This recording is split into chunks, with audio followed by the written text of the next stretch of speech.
Bien. Alors, dans la série de TD des équilibres, de la série équilibre acido-basique ou pH-métrie, on démarre sur l'exercice 1 où c'est vraiment la mise en place des définitions essentielles. Alors, quelles sont les valeurs de H3O+ et de OH- dans l'eau pure à 22 degrés Celsius? Donc, on demande quelle est la concentration en H+ et en OH- dans l'eau pure à 22 degrés. Ce sont des choses que vous devez connaître. Alors, bien entendu, la concentration en H+, qui est égale à la concentration en HO-, est égale à 1,10-7 molaire pour de l'eau pure à 22 degrés Celsius. Cela ne signifie pas que l'eau est exactement comme ça, mais de l'eau pure dans des conditions donc bien définies, il y a très peu d'ionisation de la molécule d'eau. Vous vous rappelez, c'est ce que nous avions appelé l'autoprotolyse de l'eau. Il y a une très petite quantité d'eau qui est en contact avec l'eau à cause de tout ce qui est agitation moléculaire, etc., va donner un tout petit peu de H3O+, et de HO-. Voilà la réaction. J'ai mis une flèche dans le sens inverse, beaucoup plus grande, car l'équilibre est favorisé dans ce sens. Et la seule petite quantité de H3O+ et de HO- qui est produite, c'est ça. Tout le reste, c'est sous forme d'eau.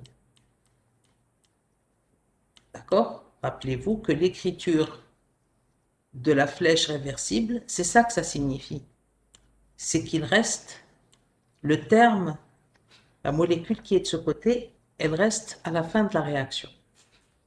Très bien, donc des définitions. C'est à partir de là également, si vous voulez positionner les choses, quel est le pH de l'eau pure? Quel est le pH d'une eau pure? C'est quoi pH?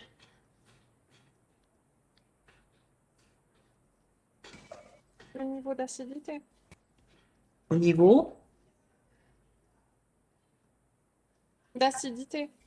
Oui, c'est-à-dire quel est le niveau d'acidité de l'eau? Qu'est-ce qui permet de mesurer? 7. Très bien. Qu'est-ce qui permet de mesurer le pH? On le reverra tout à l'heure, mais c'est des choses que vous connaissez. C'est moins log de H+. Concentration. Très bien. Donc ça dépend de la concentration en H+. Or ici, on vient de dire que l'eau contient 1,10-7 molaire de H3O+. Donc pH de 1,10-7 est égal à 7. Et c'est la neutralité. D'accord? De l'eau pure devrait avoir un pH de 7 à 22 degrés Celsius. Maintenant, si la concentration en H+ est supérieure à 1,10-7 molaire, automatiquement, on sera dans un milieu de pH inférieur à 7 et ça définit un pH acide. Par contre, si la concentration en H+ est inférieure à 10-7, on aura un pH basique supérieur à 7. J'essaye de mettre en relation les informations qu'on vous donne d'abord de manière linéaire. Voilà d'où vient pH 7. Très bien. Quelle est la valeur de Ke, produit ionique de l'eau, pour toute solution aqueuse diluée à 22 degrés Celsius? Donc, comme l'indique le nom, c'est le produit ionique de l'eau. Quels sont les ions de l'eau? C'est CH3+ et HO-. Le produit 1 10 moins 7 fois 1 10 moins 7 donne 1 10 moins 14. Pourquoi je ne mets pas d'unité? Pourquoi je n'ai pas mis molaire au carré?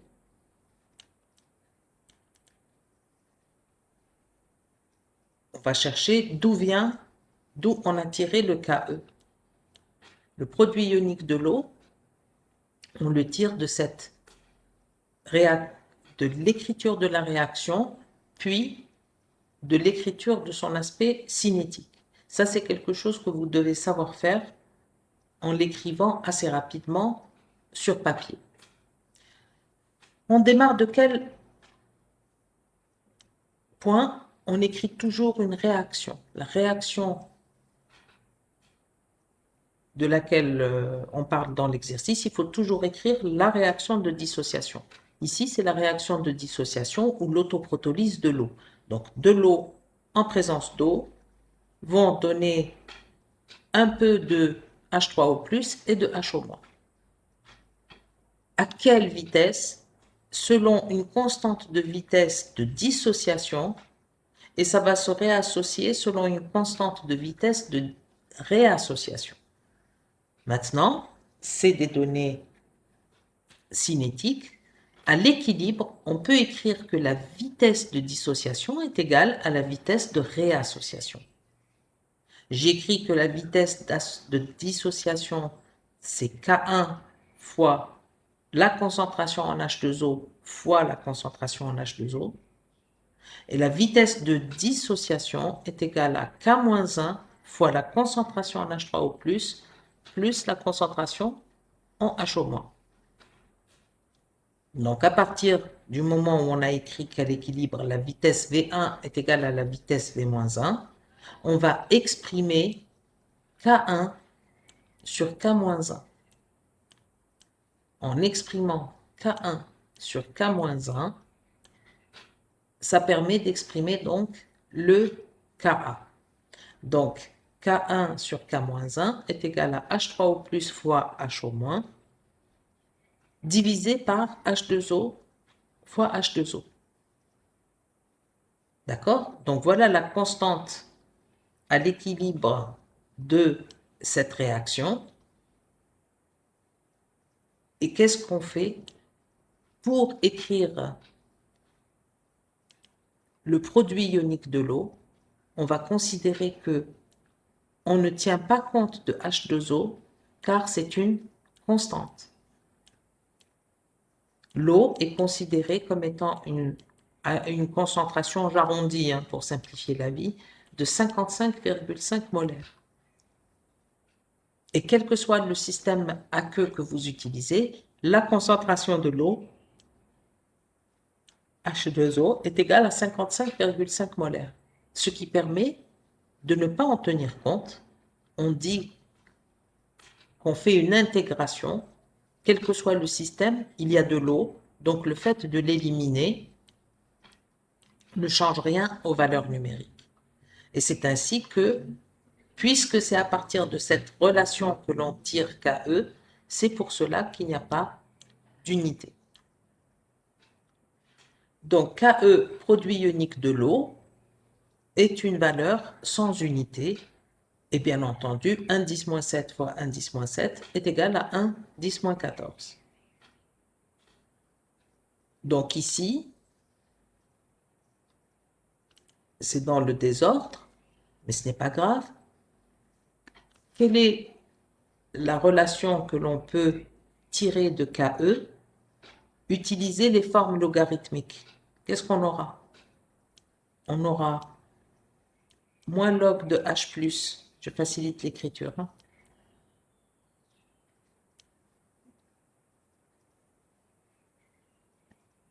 plus moins log de HO-, qui sera égal à quoi? À moins log de 10 moins 14. Ça sera égal à combien?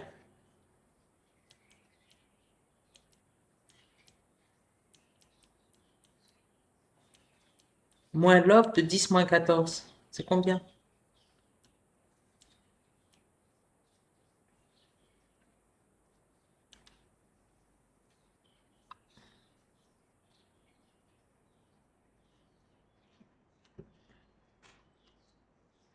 moins log de 10 moins 7, c'est 7. Moins log de 10 moins 14, c'est 14.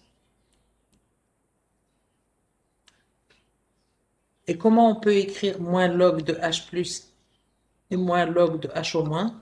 C'est tout simplement la relation pH.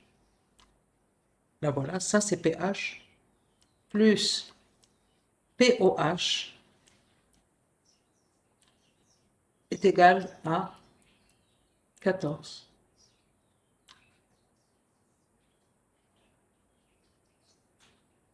Voilà encore une fois d'où viennent les relations que nous utilisons. Donc, à partir de cette relation produit ionique de l'eau, on tire pH plus POH est égal à 14. Je n'ai fait que transformer cette relation en introduisant, en la modifiant, en utilisant moins log pour tout le monde. D'accord? Après, on vous demande quelle est la concentration en H+, ou H3O+, dans une solution dans laquelle on a la concentration en OH-.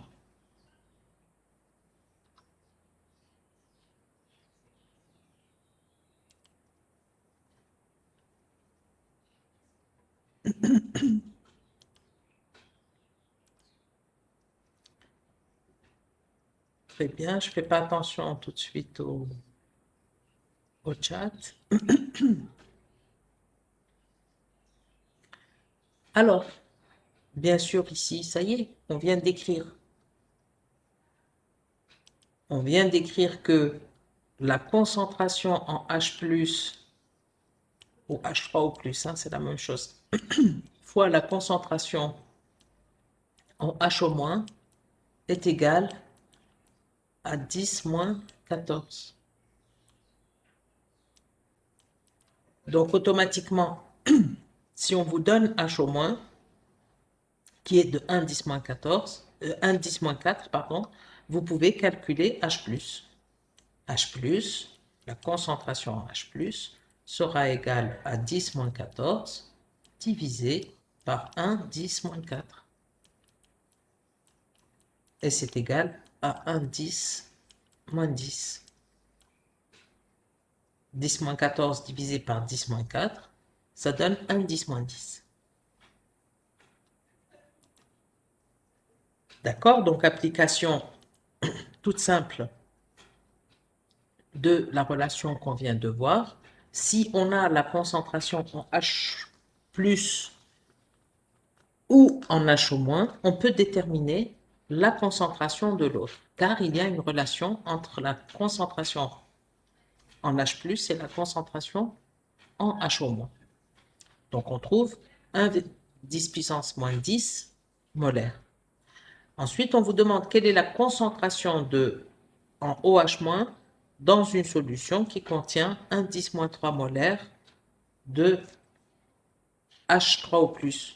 C'est exactement la même chose, sauf que l'inconnu, c'est OH-, et ça donne CHO- égale 1 10 moins 11 molaires.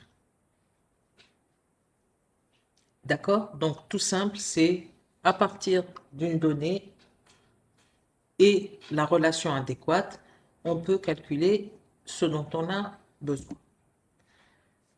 Maintenant, quel est le pH d'une solution dans laquelle la concentration en H3O+ est égale à 0,01 mol par litre? Bien entendu, on l'a dit brièvement, mais on peut le redire.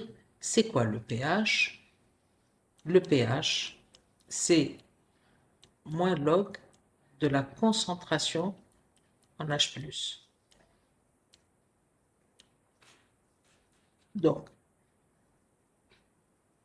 c'est une application directe que l'on fait et vous trouvez pH égale de 0,01, c'est 1 10 puissance moins 2. Donc, moins log de cette valeur, vous trouverez pH égale 2.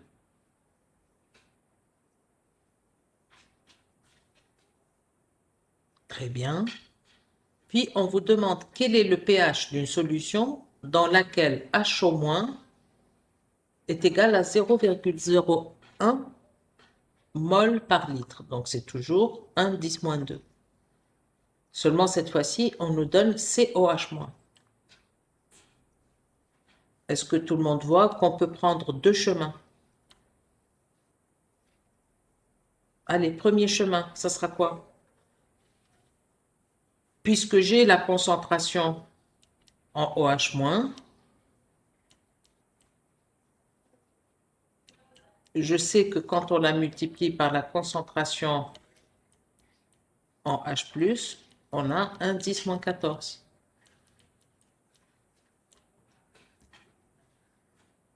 Donc, automatiquement, on peut tirer la concentration en H+, qui sera égale à 1 10-12. Pourquoi c'est 1 10-12? Car c'est 1 10-14 divisé par la concentration en OH- qui est de 1 10-2. Et ça vous permet de trouver donc... Non, j'ai un problème là. 1 10-14 divisé par H au moins, qui est de 1 10-2.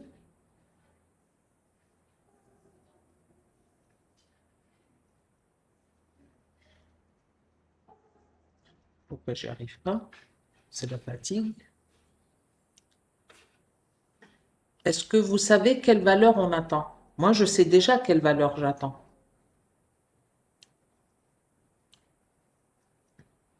Quel sera le pH d'une solution qui contient 0,01 molaire de H au moins? J'ai calculé le pH avec 2, avec 0,01 molaire de H3 au plus, et ça donne 2. Donc, je sais que si j'ai la même chose en OH-, le pH sera 14 moins 2. Maintenant, faites-moi ce calcul, s'il vous plaît, parce que je suis out. Sinon, l'autre chemin, c'est tout simplement, je vais d'écrire quoi déjà? On sait que POH, au lieu de traîner des 10-14, on sait que POH plus pH est égal à 14. Donc, pH est égal à 14 moins POH. Et POH, c'est quoi? POH, c'est tout simplement log de H au moins. D'accord? Donc, pH est égal à 14 moins log de H au moins. Et vous trouvez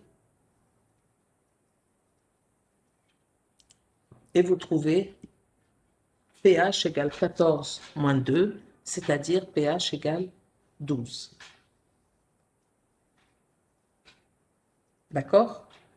Comme vous pouvez faire le calcul, même si là, moi, j'ai bugué, mais c'est... Il n'y a aucun doute, vous pouvez faire le calcul sur log sur C OH- fois C H3 au plus est égal à 10 puissance moins 14.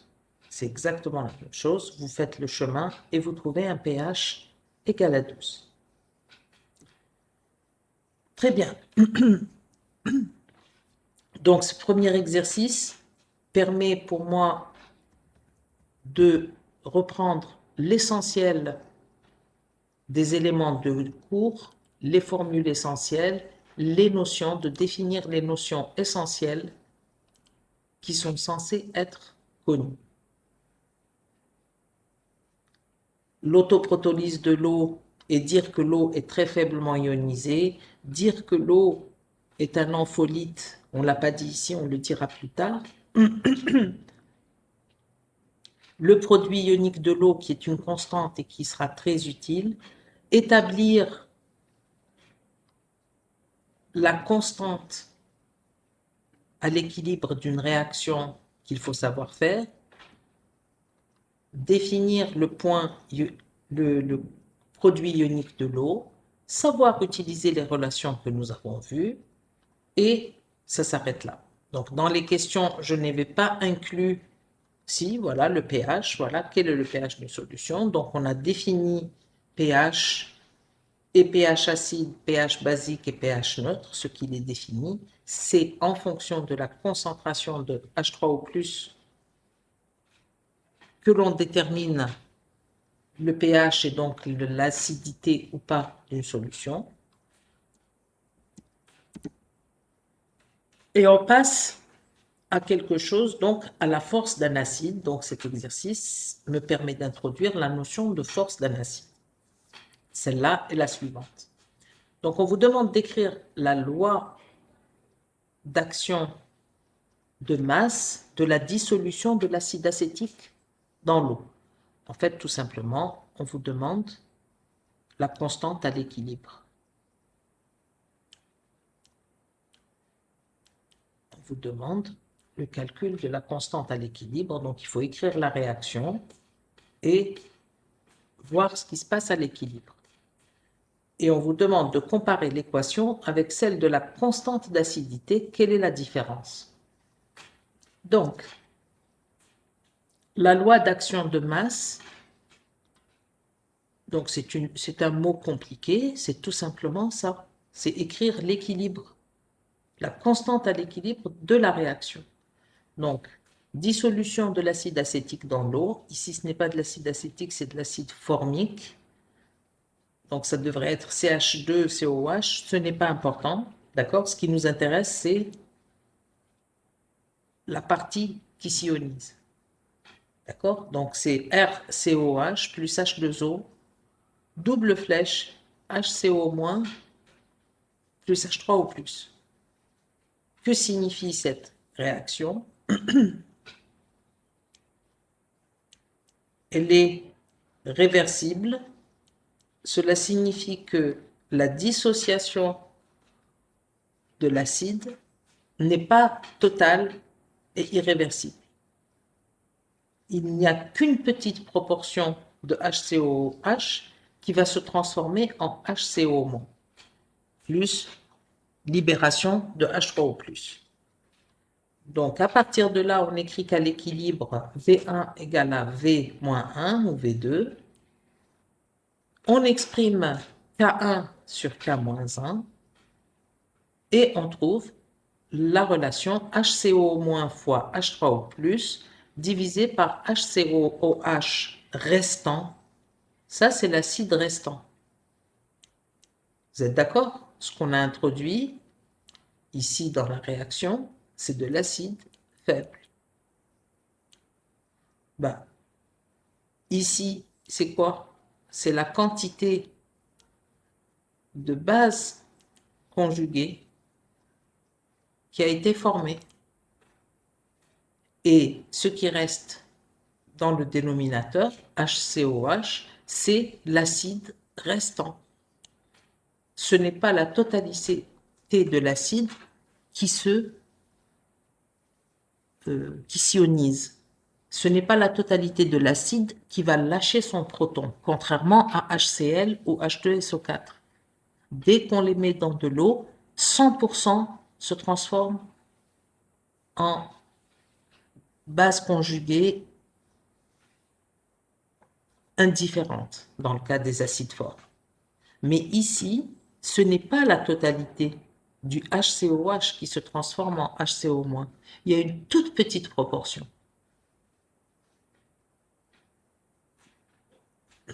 Donc, dans ma réaction, dans mon équation, HCO-, c'est la base formée, plus H3O+, c'est les H+, qui ont été libérés. HCOH, c'est l'acide restant, celui qui ne s'est pas modifié, fois H2O. Donc voilà la constante à l'équilibre mathématiquement de la réaction. Maintenant, comme tout à l'heure, on voit que H2O, c'est une constante. Donc pour alléger la compréhension et l'écriture des résultats, on peut considérer que c'est une constante et donc on n'en tient pas compte. Et c'est ça qui définit la constante d'acidité Ka égale HCO- fois H3O+, divisé par HCOH. C'est ça la différence. Ici, c'est la constante à l'équilibre qui tient compte de tous les réactifs et de tous les produits, tandis que dans la constante d'acidité, on ne tient pas compte du paramètre eau, de la concentration en eau. Très bien, donc on retient cette façon de prouver ou d'établir la constante d'acidité. Forme dissociée sur forme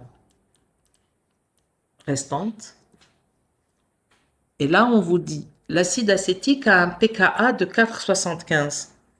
Quelle est sa constante d'acidité? Donc, on vient d'écrire que la constante d'acidité, c'est ça. Et là, on vous donne le résultat, c'est-à-dire que Ka fait 4,75. Et on vous demande quelle est la constante d'acidité. Donc, on nous a donné pKa. Rappelez-vous, c'est quoi pKa? C'est moins log de Ka. pKa, c'est la forme logarithmique de Ka. Donc, si vous voulez calculer le Ka à partir de pKa, il faut utiliser la relation inverse. C'est quoi la relation inverse la fonction inverse du log?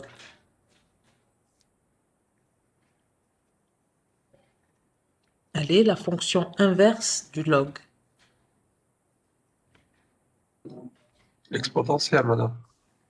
Bien sûr, qu'est-ce que vous appelez exponentielle? Non, là vous me parlez du logarithme népérien. Logarithme népérien, elle est liée à exponentielle. Ici, comme j'ai fait les calculs tout à l'heure et tout, c'est quoi? À chaque fois, je parlais de 10 puissance. D'accord? Donc, ce qu'on va écrire, c'est que Ka est égal à 10 puissance moins pKa.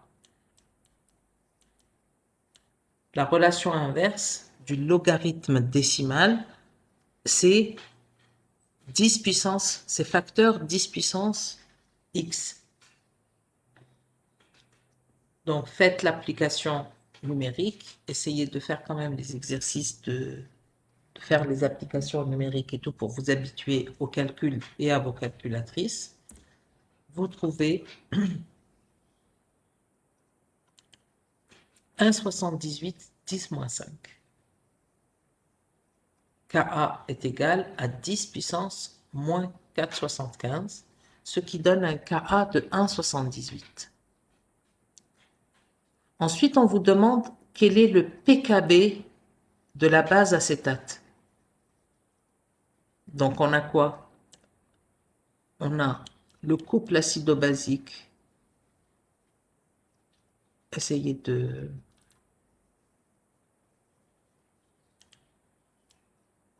On a le couple acido-basique RCOOH,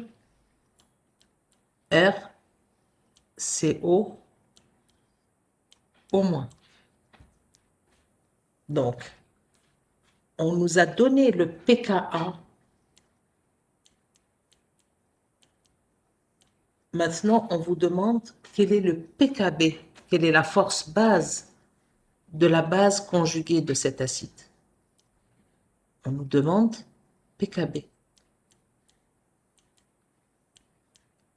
Une idée? Bien entendu, on retient toujours les relations essentielles.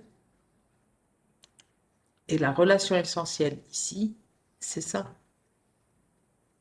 C'est ce qu'on appelle l'effet nivelant de l'eau. Il n'y a pas d'acide plus fort que H3O+, de l'eau. Il n'y a pas de base plus forte que HO- de l'eau.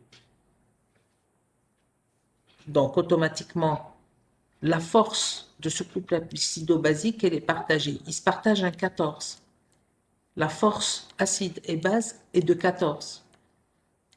Eh bien, il y aura une partie qui est prise par la force qui est plus un acide qu'une base, et d'autres, couple acido-basique, CpKb qui est dominant, et ça donnera un composé qui est plus une base qu'un acide. Je vais donner un exemple en ce sens. Donc, une fois qu'on a écrit 14 égale à pKa moins pKb, on a déterminé le pKb qui est de 9,25. Donc, on tire une règle que vous connaissez. Si vous ne la connaissez pas, il faut donc la retenir au maximum. Plus pKa est petit, plus l'acide est fort. Pourquoi? Tout simplement, on le retrouve dans la réaction, dans la formule qui donne la constante d'acidité. Qu'est-ce qu'on observe? Quand est-ce qu'un acide est plus fort? C'est quand il libère plus facilement des H+. Donc, lorsque Ka augmente, c'est parce que il y a une facilité à céder les protons, et plus l'acide augmente de force. Ah, ça se coupe, ça c'est l'horaire.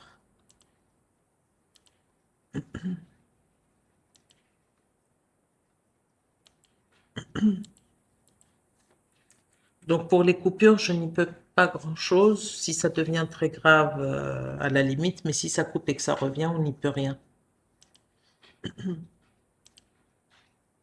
D'accord? Donc la constante d'acidité est ce qu'on nous a demandé. Donc comparer la force, plutôt quel est le pKb de la base acétate, on l'a calculé. Puis on vous demande de comparer la force de l'acide acétique avec un pKa de 4,75 et celle de l'acide formique avec un pKa de 3,75. Ben, là, on a une règle, plus le pKa est petit, plus l'acide est fort.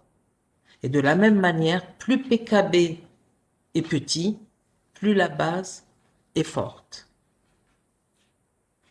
À titre d'exemple,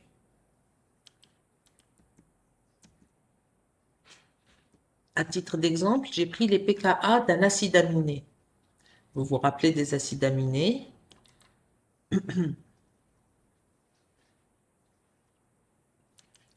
Vous vous rappelez tous des dessins animés, ok? Qu'est-ce qu'un acide aminé?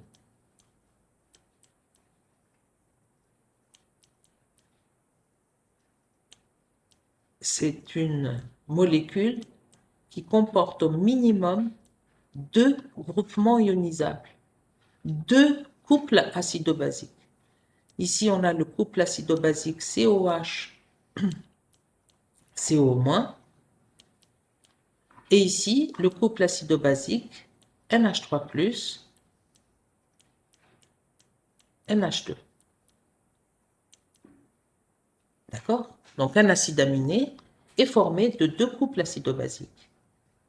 Donc, on vous donne les pKa des groupements et on vous demande les pKb. Donc, la relation, bien sûr, c'est pKa plus pKb égale 14. Puisqu'on nous donne le pKa de COH qui est de 2,4, automatiquement, le pKb est de 11,6.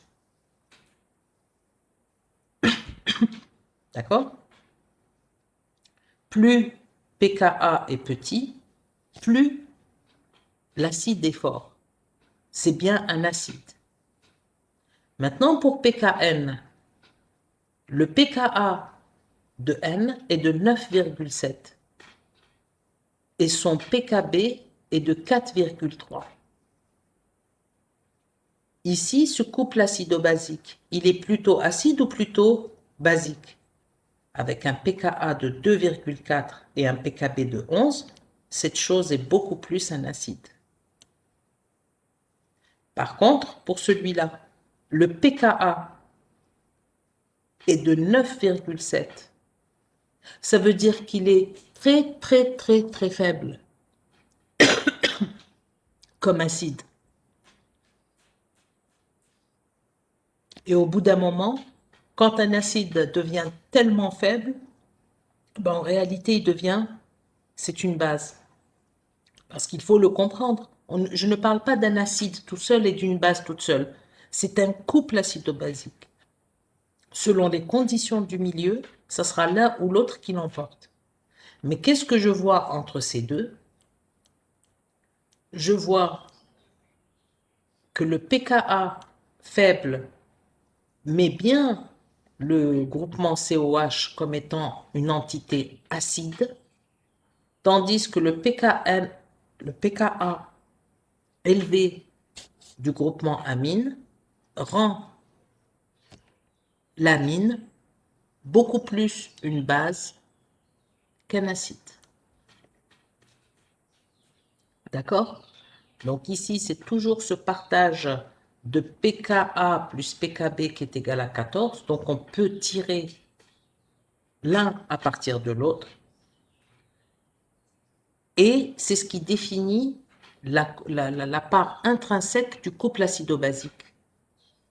Ici, j'ai NH3 plus NH2 et COH-CO-. Tous les deux, c'est des couples acido-basiques.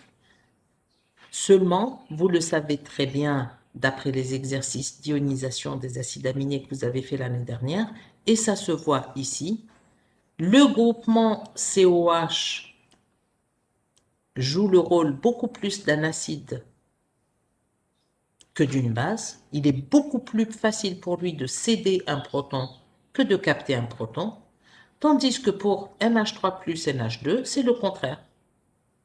Il a beaucoup plus tendance à capter un proton, à se comporter comme une base, que à céder un proton. C'est pour ça que dans les réactions d'ionisation, vous avez toujours d'abord le COH qui cède le proton avant que le NH3+ cède le proton. Car le groupement amine est une base. Il a plus envie de garder le proton que de le céder. Très bien. On passe à l'exercice 2. Ici, donc, on va encore parler de force des acides et de voir les différents types d'acides et bases qu'il y a. On vous demande d'écrire la réaction qui accompagne la mise en solution dans l'eau des espèces chimiques suivantes. Alors, je le dis à titre donc d'information, en examen ou dans tout exercice portant sur cette série, sur ce chapitre, je n'ai pas besoin de demander l'écriture de la réaction. Le raisonnement et les calculs que vous faites sont issus de la réaction de dissociation ou de neutralisation que nous verrons plus tard. Donc, sans que j'ai à l'écrire ou à le demander, vous devez donner les réactions de mise en solution. Donc, je vais pré-traiter le résultat. Qu'est-ce qu'on nous demande?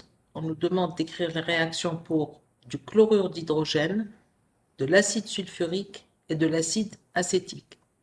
Donc, pour 3 acides. Et pour de l'hydroxyde de sodium, NaOH, hydroxyde de barium et éthanolamine, qui sont 3 bases. Maintenant, voyons les différences. Le HCl en présence de H2O va donner avec une flèche irréversible H3O+, et Cl-. Qu'est-ce qu'on dit? C'est un acide fort à dissociation totale, irréversible. C'est-à-dire que la totalité de HCl 100% de HCl va se transformer en quoi? En 100% de H3O+, plus Cl-. Cl- étant la base conjuguée de l'acide HCl, mais qui est une base qui n'aura aucun effet sur le pH. Qu'il y ait un peu ou beaucoup de Cl- n'aura aucun effet sur le pH du milieu. C'est ces H3O+, par contre, qui vont avoir un effet sur le milieu, en le rendant bien sûr plus acide. Donc, quels sont les composants ou les espèces que l'on retrouve? Dans les molécules, on ne retrouve que de l'eau, parce qu'ici, bien sûr, il reste de l'eau. Les 55,5 molaires n'ont nulle part où aller. Donc, on trouve de l'eau, on trouve du H3O+, du Cl- et très peu de HO-. Pourquoi très peu de HO-? Parce qu'il y en avait de toute façon un tout petit peu, mais sans plus. Donc, même si vous ne dites pas très peu de OH-, c'est pas grave.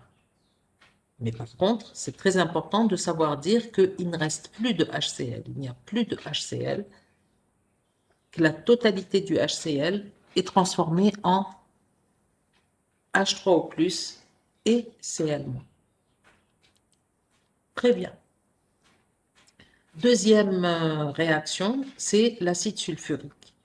Alors, je ne donnerai pas d'acide ou de molécules que nous n'aurons pas vues en TD, mais au bout d'un moment, bien entendu, on attend de vous de les connaître. L'acide sulfurique s'écrit H2SO4.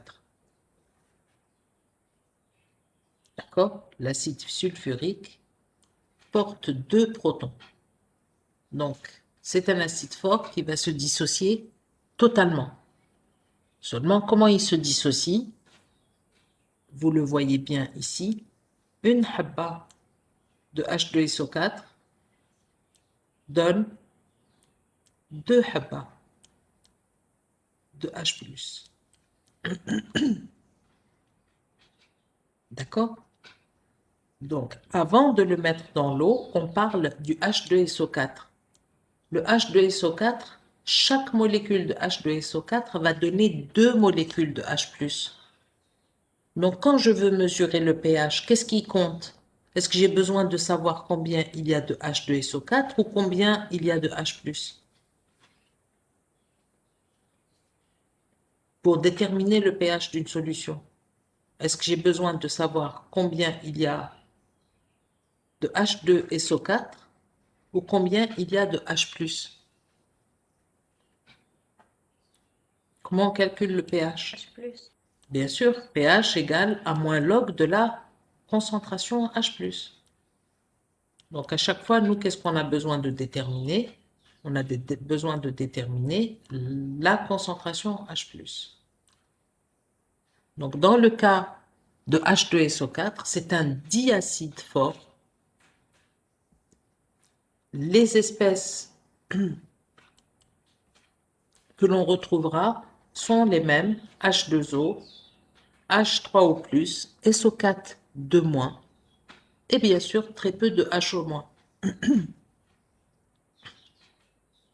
On retient bien qu'il n'y a pas de molécule intermédiaire. Donc, il n'y a ni H2SO4 qui reste, c'est la définition d'un acide fort, ni d'ion HSO4-. C'est-à-dire, on aurait pu se dire que voilà, on a un acide qui va d'abord libérer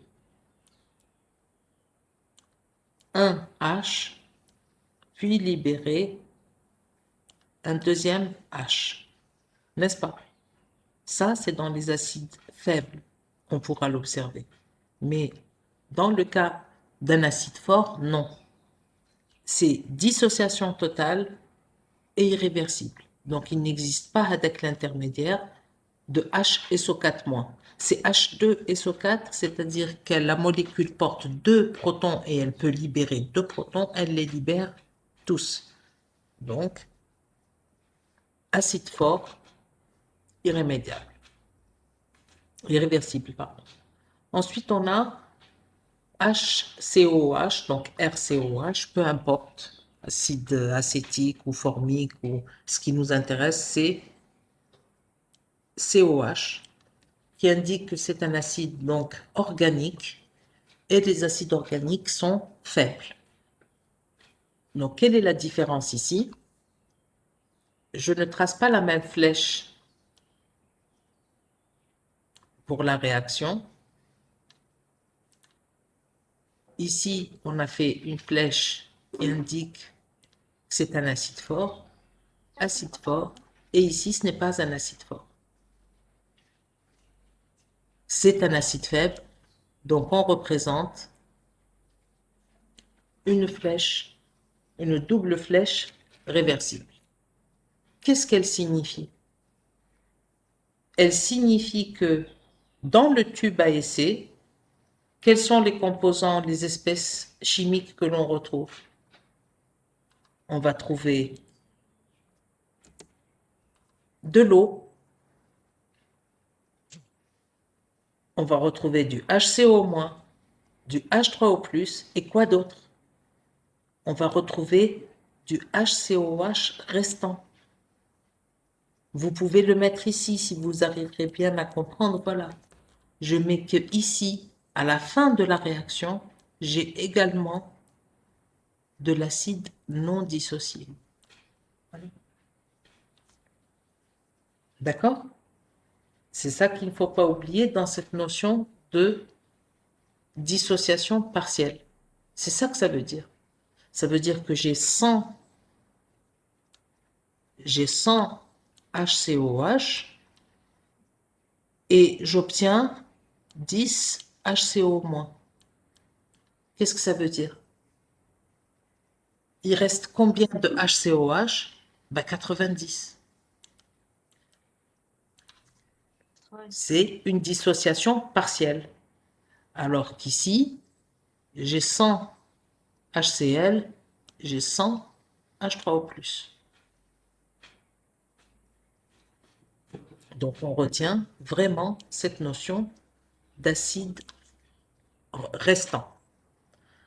Donc la différence, c'est que HCl et H2SO4 sont des acides forts à dissociation totale et dont la réaction s'écrit avec une flèche unique dans un seul sens, tandis que HCOH est un acide faible qui se dissocie partiellement. Pour les autres, on passe aux bases. Bien sûr, on va avoir exactement la même chose.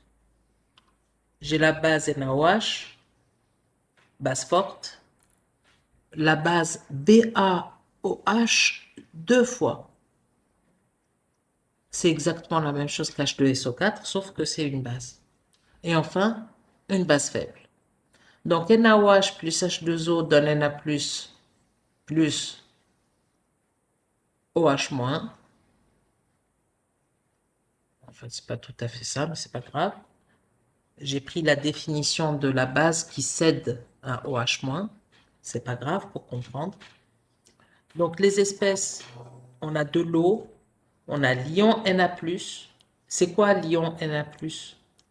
C'est l'acide conjugué de la base NaOH. Et c'est un acide qui est comment? Est-ce qu'il jouera un rôle sur le pH? Non. Comme pour HCl.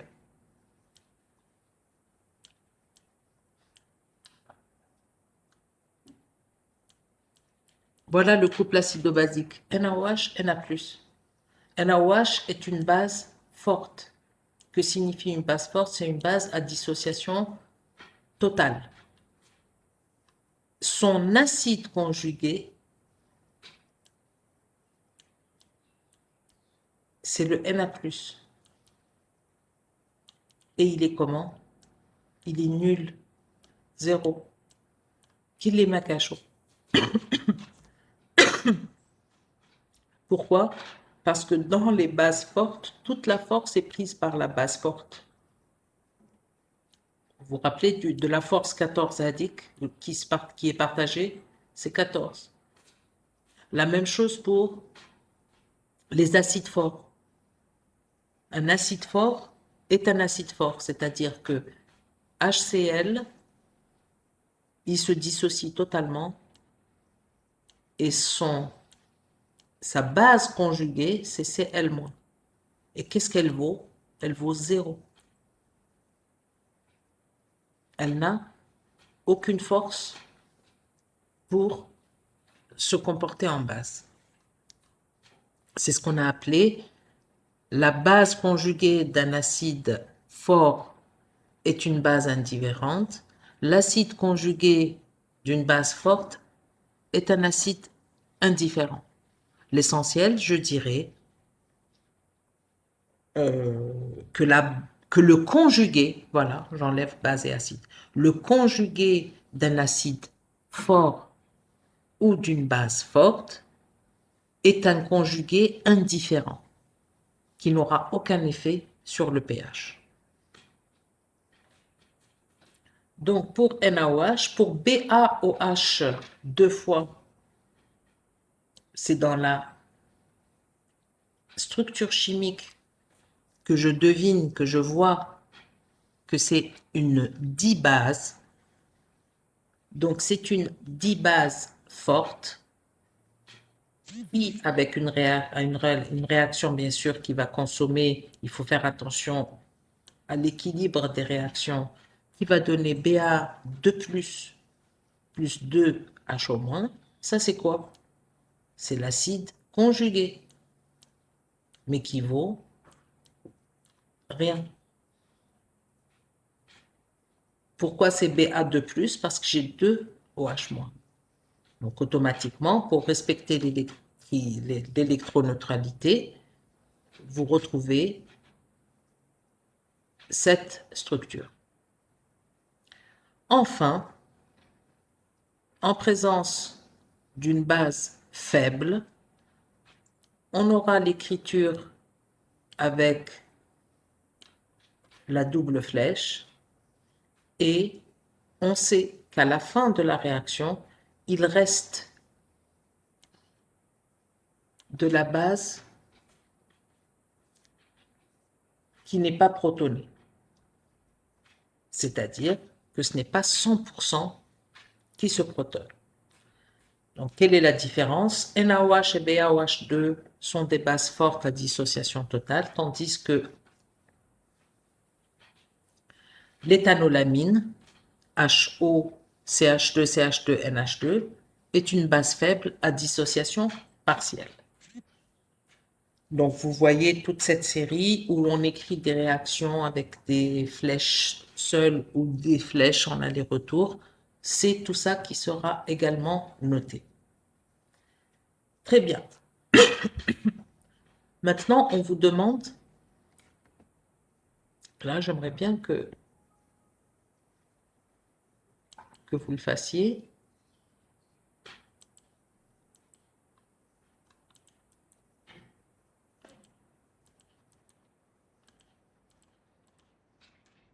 Alors, pour les calculs,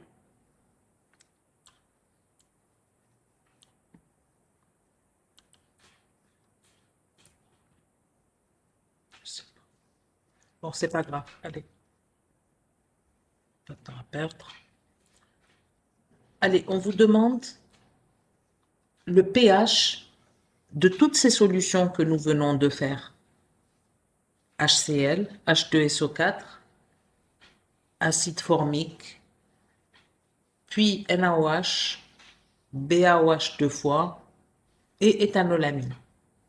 On vous demande de calculer le pH de chacune de ces solutions si ils sont à une concentration de 0,05 molaire, c'est-à-dire du HCl à 0,05 molaire, du H2SO4 à 0,05 molaire, de l'éthanolamine à 0,05 molaire, etc.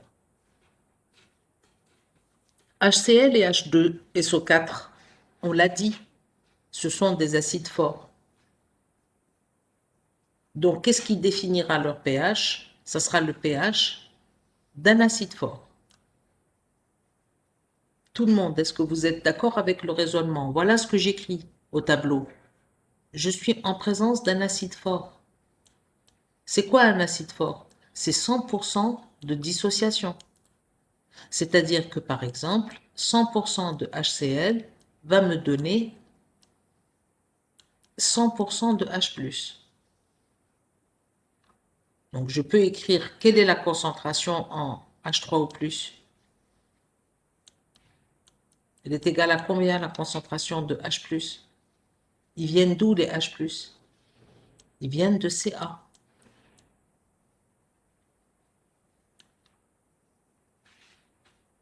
Oui ou non? Lorsque j'écris cette réaction, j'ai 100 HCl qui me donne 100 H3O+. Quel est le pH? C'est moins log de ce 100%.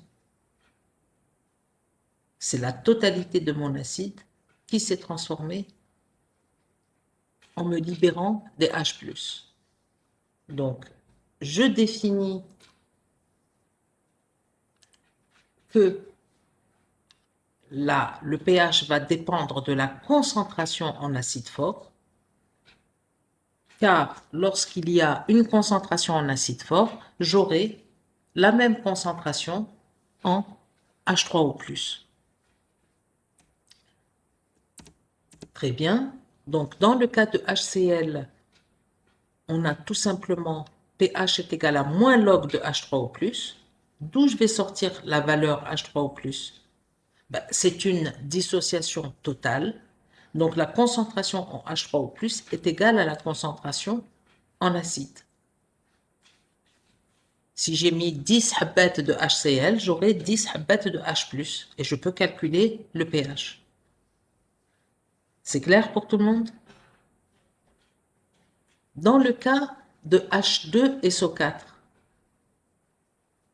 est-ce que c'est tout à fait la même chose? Ça devient plus compliqué. H2SO4 est un acide fort. Donc, il va céder tous ses protons et de manière irréversible. Seulement, je vois l'écriture de la réaction. Un H2SO4 me libère 2 H+.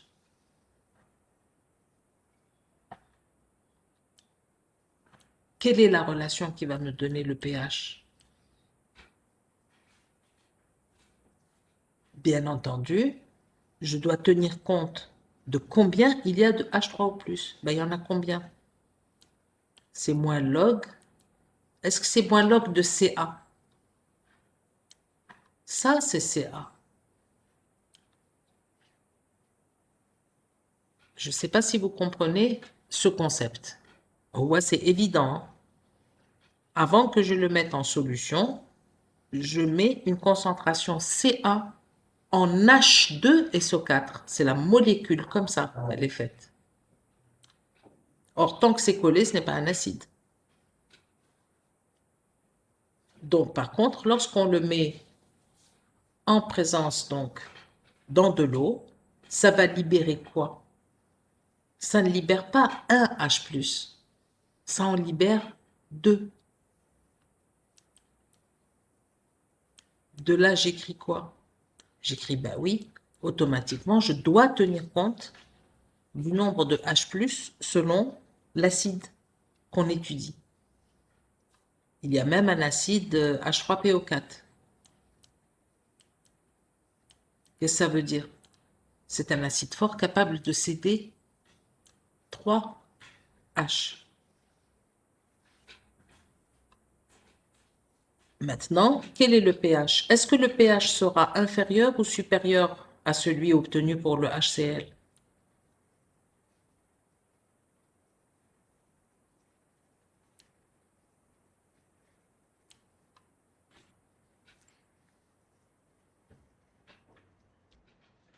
On a calculé pour une concentration de 0,05 molaire, on a calculé le pH de la solution. On a trouvé que le pH était de 1,30.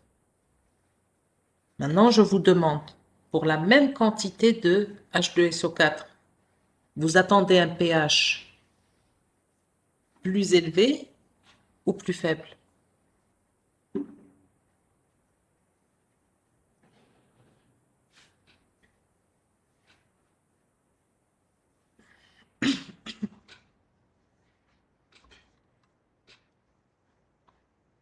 Le pH sera comment?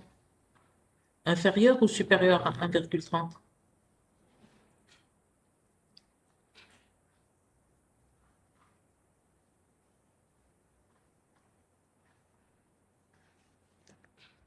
Supérieur, madame.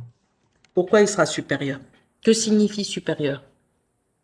Ça veut dire plus acide ou plus basique?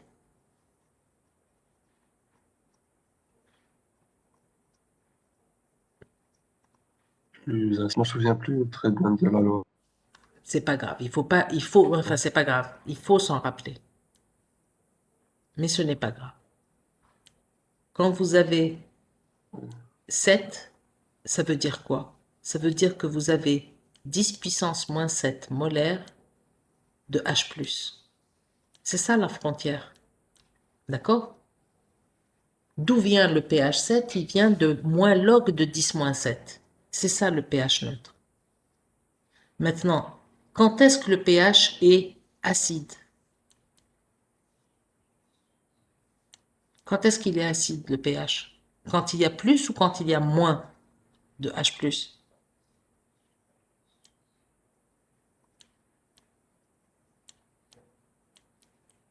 C'est le pH qui définit, c'est les H+ qui définissent le pH. Plus, plus la quantité de H+ augmente, plus c'est acide.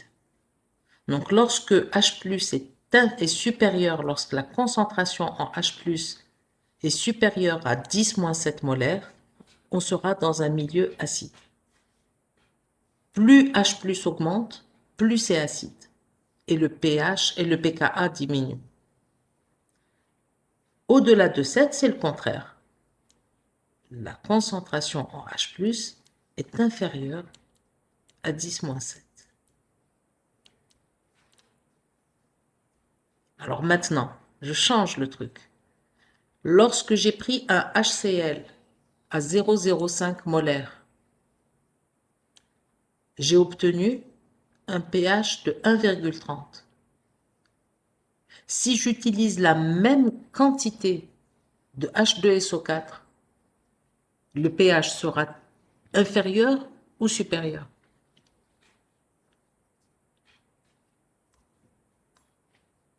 Oui, plus basique. Très bien. Qu'est-ce qui définit l'acidité d'une solution? On est bien d'accord? C'est les H+. Est-ce que je l'ai écrit assez grand? C'est écrit assez grand. Ce qui définit le pH, c'est la concentration en H+. Et qu'est-ce qu'on observe? On a dit que plus la concentration en H+ augmente, plus le pH fait quoi? Diminue.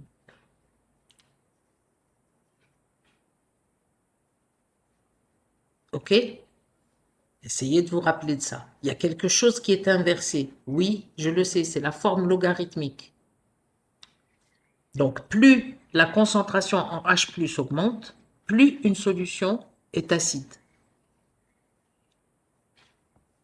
Maintenant, dans le cas du HCl, vous êtes tous d'accord que j'ai pris une habba de HCl qui m'a donné une habba de H3O+, et qui a abouti à un pH de 1,30. Ici, en présence de la même quantité de H2SO4, qu'est-ce qu'on voit? On voit que pour chaque H2SO4, il y aura libération de 2 H+. Qui c'est qui donnera un pH plus acide? Est-ce qu'ils donneront le même pH? Ils ne peuvent pas donner le même pH. Ici, j'ai un H+, qui me donne un H3O+. Et ici, j'ai un H2SO4 qui me donne 2 H3O+. Donc, automatiquement, ici, le pH sera inférieur, plus acide que 1,30. C'est logique, les jeunes. Vous utilisez du HCl, la habba de HCl vous donne un H+, vous utilisez du H2SO4, une habba de H2SO4 vous donne 2 H+. Donc, automatiquement, le pH, pour une même quantité d'acide, le pH sera plus bas. Donc, c'est un diacide fort à dissociation totale. Donc, dans ce cas-là, la concentration en H3O+, elle n'est pas égale à Ca, elle est égale à 2Ca. De façon générale, si vous ne voulez pas oublier de tenir compte de ça, vous avez cette écriture qui vous permet de réfléchir à ce que vous faites.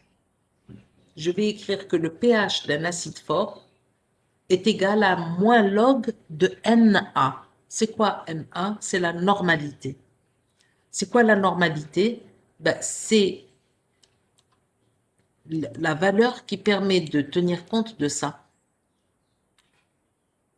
Ici, le HCl, il est une fois normal. Pourquoi? Parce qu'il y a un H+ pour un Cl-. Tandis que, en présence de H2SO4, H2SO4, il est formé de 2 groupements ionisables. Donc, automatiquement, il est 2 fois normal. Donc, à même quantité d'acide, un diacide donnera un pH plus acide, plus petit.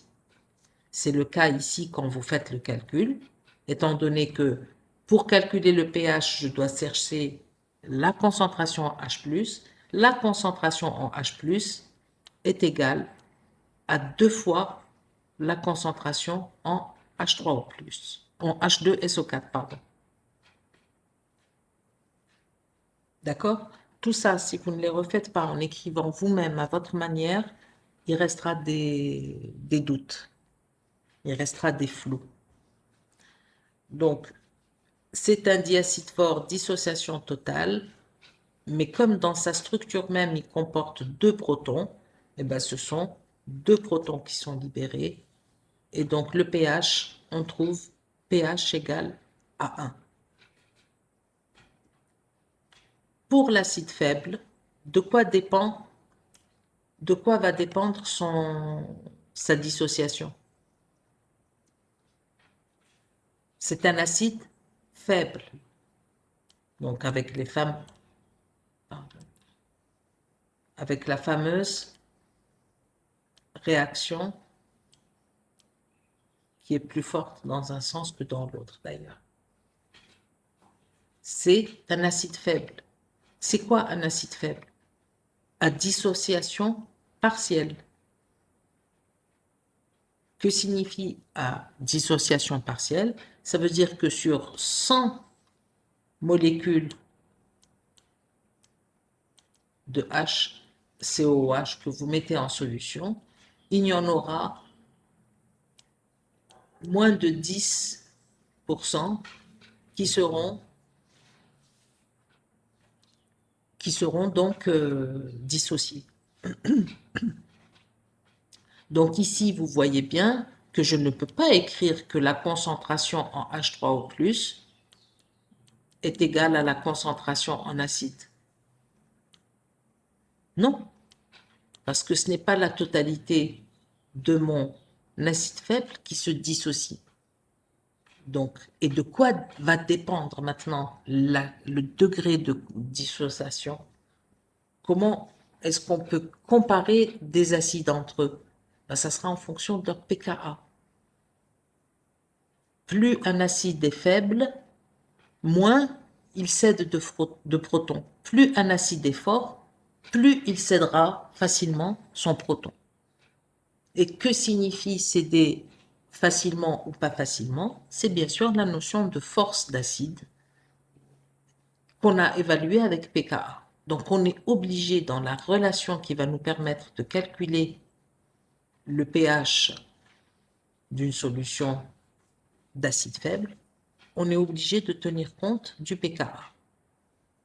Donc, le pH d'un acide faible s'écrit avec la relation 1 demi de pH, pardon, 1 demi de pKa moins log de Ca. C'est des relations, il y en a 5 ou 6 en tout.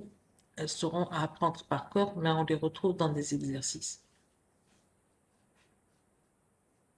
Et on trouve une valeur de 2,52.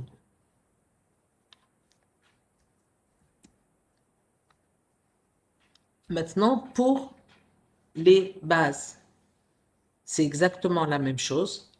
NaOH et BaOH sont des bases fortes avec une dissociation totale. Et on écrit la relation que le pH d'une base forte est égal à 14 moins log de Cb. D'où vient cette expression 14 moins log de Cb? C'est tout simplement, où est-il? C'est tout simplement ça. On a POH, oh, j'ai perdu la main. On a POH plus pH égale 14.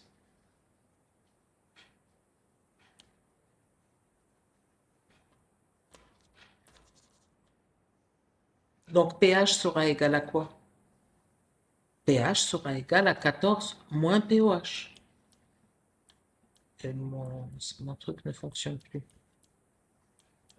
14 moins POH. Qui peut me donner l'expression de POH? Comment je le calcule? C'est 14 moins quoi? POH. C'est l'écriture logarithmique. Vous vous rappelez? Donc c'est moins. Très bien. C'est moins log de H au moins. Moins log de H au moins. Et ça donne 14 plus pH. Pardon, ça donne 14. Non, ça va pas. 14. Ça y est, moi je dors, mon cerveau il dort.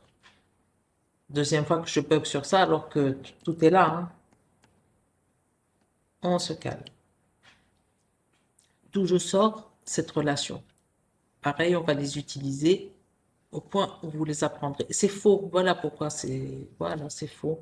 C'est archi faux. C'est archi faux. 14 plus log de Cp. D'accord? Par rapport à ce que j'étais en train d'écrire, le moins était juste. Donc, qu'est-ce qu'on a dit? On a dit que pH plus POH égale 14, ce qui me permet d'écrire que pH est égal à 14 moins POH. Moins POH, on a dit, c'est moins log de H+, de H au moins, pardon. S'il vous plaît, essayez de suivre. Et 14 moins log, ça donne 14 plus log de H au moins.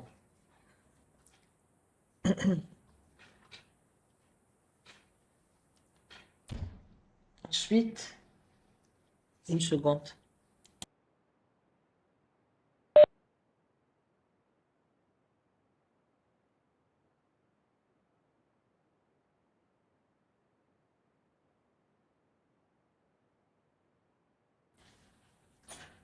On y est. Donc, voilà d'où vient cette relation. Le pH d'une base forte, c'est 14 plus log de CB. Pourquoi CB? Parce qu'on a dit, s'il y a une base forte, on aura un OH-. Or, POH, ça dépend de la concentration en base. C'est les OH-. J'ai autant de OH- que j'ai introduit de base forte. C'est la même chose. C'est comme pour l'acide fort. Lorsqu'on est en présence d'une base forte, la concentration en HO- est directement proportionnelle à la quantité de base forte. 100% de la base forte donne 100% de HO-. Donc, on peut utiliser la relation pH plus POH égale 14, POH qui est égal à moins log de HO- qui est égal à moins log de la concentration en base forte, qui me permet de calculer que POH c'est 1,3. Et là aussi, j'ai mon erreur. 14 plus log de CP. D'accord? Si vous ne refaites pas déjà, quand je faisais les TD en présentiel, j'ai toujours dit qu'il fallait refaire les applications numériques. Je peux toujours faire des petites erreurs, etc. Comme ici, je me rappelle très bien pourtant que pour me rappeler des formules d'un acide fort, du pH d'un acide fort, d'une base forte, d'un acide faible et d'une base faible, je sais que je me rappelle que dans les acides,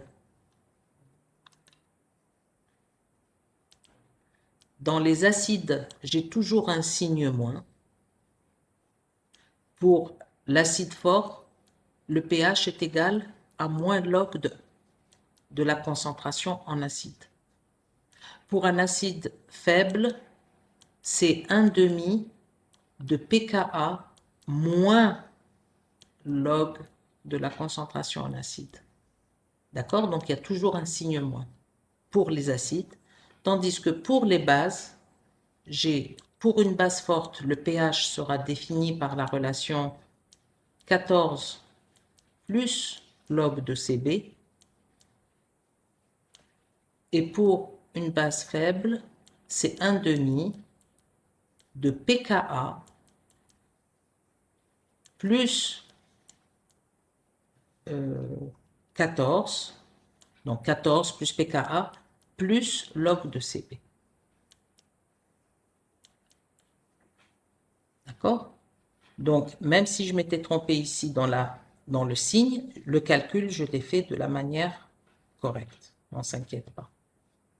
D'accord? Donc, soit je pars directement de la forme logarithmique, c'est ce qu'il y a de plus simple, et je fais le calcul, soit on part avec le pouvoir, avec le produit ionique de l'eau, et on calcule la concentration en H3O+, qui permet donc de trouver le pH. D'accord?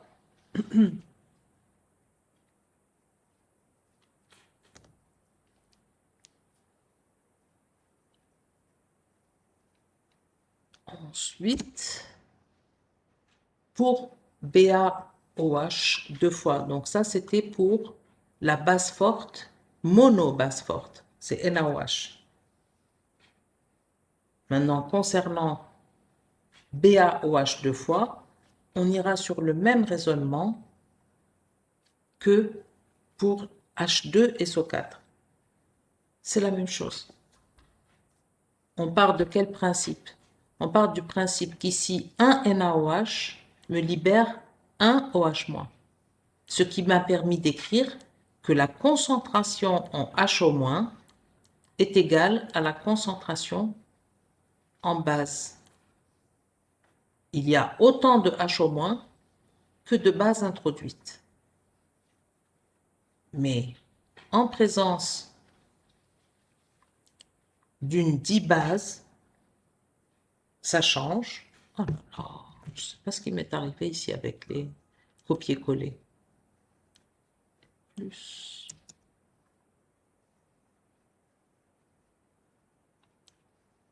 plus. Non, ici c'est moins POH.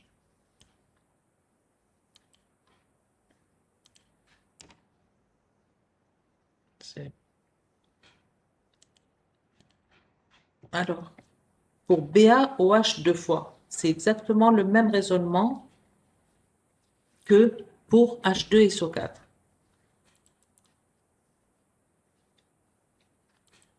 J'ai un BaOH deux fois,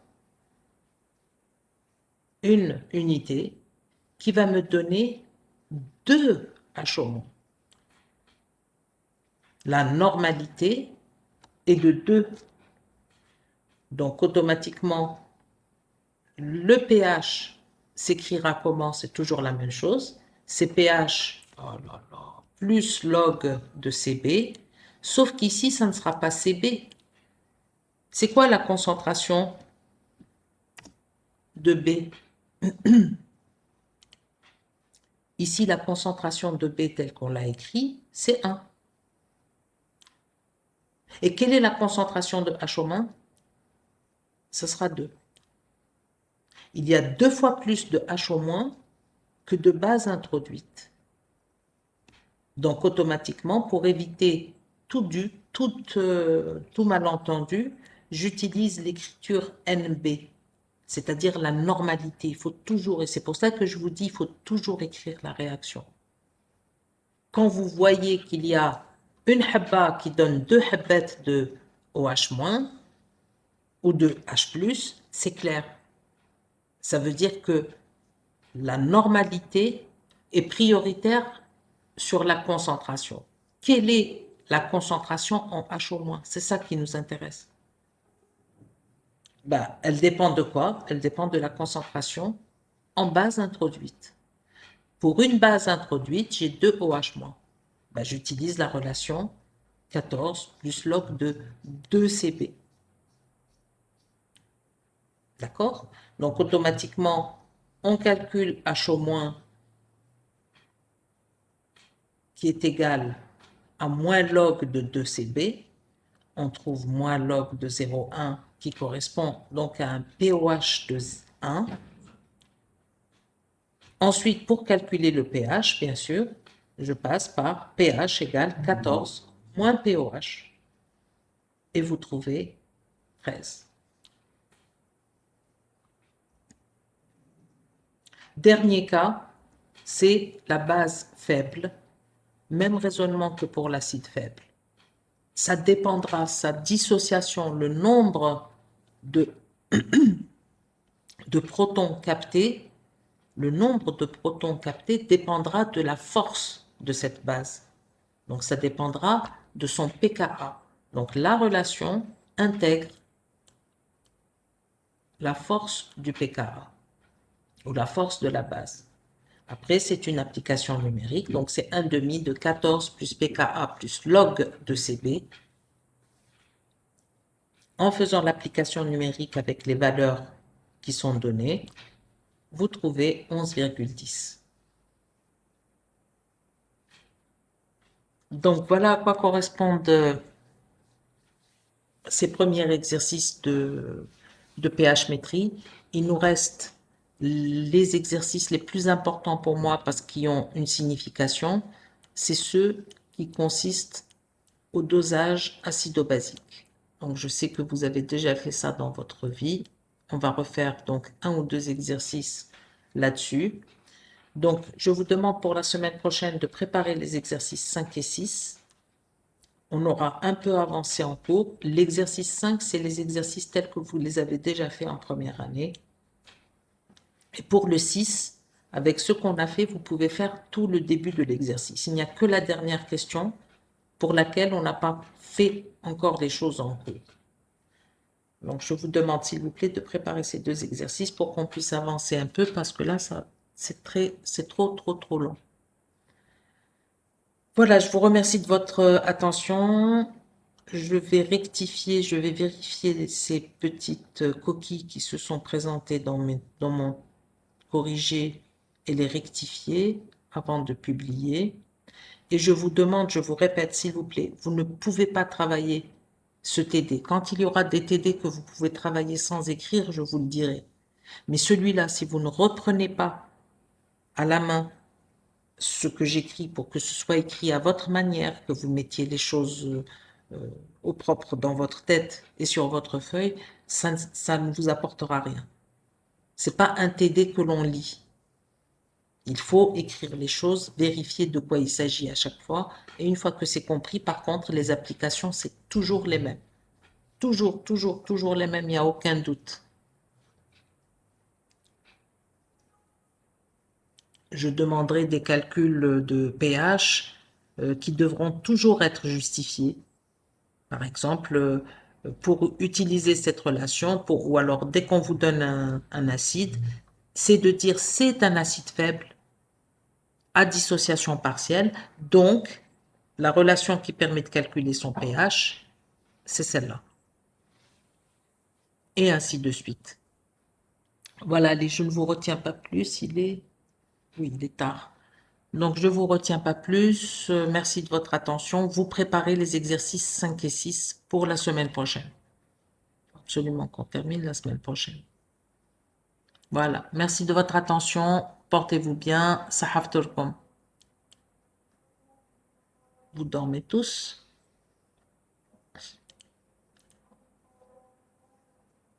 Merci, madame. Merci madame. Merci. Merci à vous. Allez, au revoir, au revoir. Au revoir, madame. Au revoir tout le monde. Salut.